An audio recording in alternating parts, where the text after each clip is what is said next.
वहीं रणथंभौर से एक बाघ के कूनों में घुसने की खबर ने वन विभाग की नींद उड़ा दी है। कहा जा रहा है कि चीतों के एरिया से 5 किलोमीटर दूर बाघ के चलने के निशान देखे गए। ऐसे में चीतों को बचाना अब सबसे बड़ी चुनौती बन गया है। चीतों के लिए ये कितने बड़े खतरे की आहट है, इस रिपोर्ट में आप देखिए।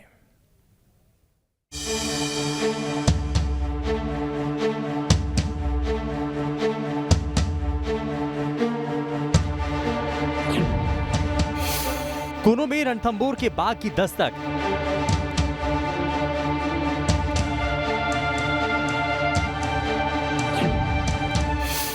चीतों की सुरक्षा सबसे बड़ी मुसीबत।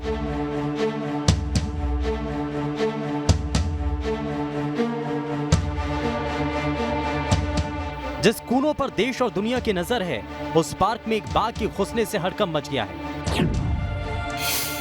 कहा जा रहा है कि रणथंभौर से भटककर T-136 बाघ कूनों में घुस आया। चीता जोन से 5 किलोमीटर दूर बाघ के पदचिन्ह पाए गए। चूंकि 3 चीते कूनों के खुले इलाके में विचरण कर रहे हैं, ऐसे में उनके लिए बाघ खतरा हो सकता है। जहाँ तक मैं समझता हूँ कि ऐसी कोई बात नहीं आएगी, क्योंकि टाइगर भी जंगल में अपने हिसाब से रहते हैं। चीते अभी नए आए हैं, तो उनका दोनों का निच अलग-अलग है, अलग-अलग निच में रहते हैं और अपने हिसाब से वो ज़िंदगी जिएंगे। जैसे कि तेंदुए वगैरह अन्य जो जानवर हैं मांसाहारी, वो भी टाइगर के साथ रहते हैं।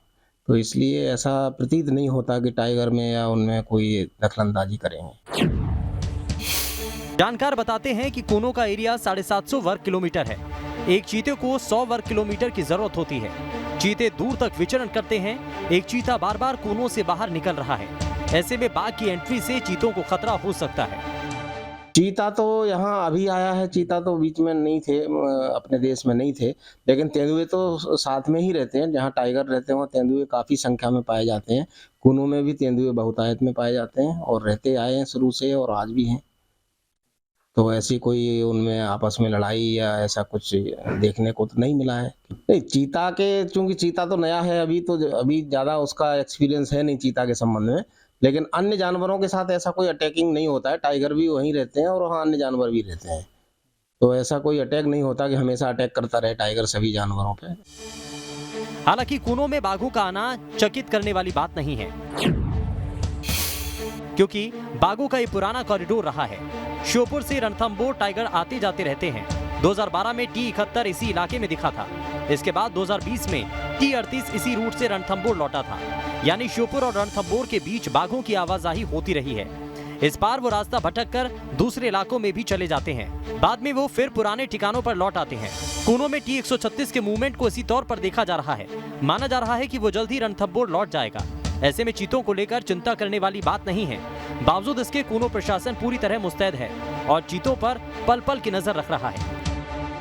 कूनों नेशनल पार्क से चीतों को लेकर अक्सर कोई ना कोई बुरी खबर आ रही है। पहले 2 चीतों की मौत हो गई और अब ये भी जानकारी मिल रही है कि रणथंभौर के बाघों की एंट्री कूनों नेशनल पार्क में हो रही है। हालांकि डीएफओ इस बात से इनकार कर रहे हैं और उनका कहना है कि वो कूनों नेशनल पार्क में नहीं बल्कि पार्क से दूर कहीं इस तरह के चिन्ह मिले हैं जो कि आजकल के नहीं बल्कि वे पुराने हैं। लेकिन अगर पुराने पद चिन्ह भी मिल रहे हैं तो इसके मायने ये हैं कि बाघ कहीं ना कहीं उस इलाके में घूम रहे हैं जो चीतों के लिए खतरनाक साबित हो सकते हैं। ऐसे में कहीं ना कहीं इस तरह से चीतों की सुरक्षा पर भी सवाल खड़े हो रहे हैं।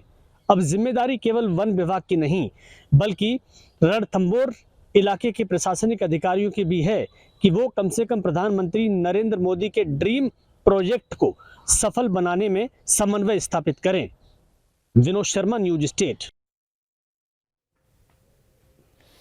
तो बिल्कुल यह चीतों की सुरक्षा वैसे भी सवालों के घेरे में है, क्योंकि 2 चीतों की मौत अब तक हो चुकी है और ऐसे में अगर आगे जाकर कुछ अनहोनी होती है तो सवाल और ज़्यादा उठेंगे, क्योंकि ना सिर्फ हमारे देश के लिए ये बहुत बड़ी बात है कि दोबारा से हम चीतों को यहाँ पर बसाएं, बल्कि दुनिया की नज़र भी इस पर है कि भारत में किस तरीके से जो एक प्रजाति पूरी तरीके से विलुप्त हो गई थी उसको दोबारा से बसाने का काम किया गया। तो एक बड़ा उदाहरण भी पूरी दुनिया को भारत दे सकता है। अब इसमें खबर तो यह है कि 2 चीतों की मौत से पहले ही सवाल उठ रहे हैं। अब बाघ के आने से सवाल और सुलगने लगे हैं।